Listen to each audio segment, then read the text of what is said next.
So let's talk a little bit about how we get our patients on the table when we're using drop table corrections. The important component here is making sure that you try to get as honest of a gravitational representation of what their leg lengths are.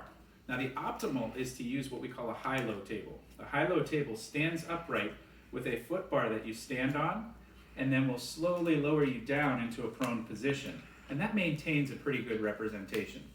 But if you don't have that available, the objective is to get the patient onto the table in a way that puts the ASISs about 2 inches down on the pelvic piece so that you can get that adequate correction with the drop piece, but also gives you a good gravitational representation.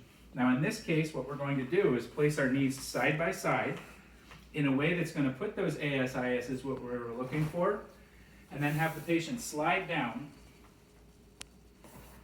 into position on the table.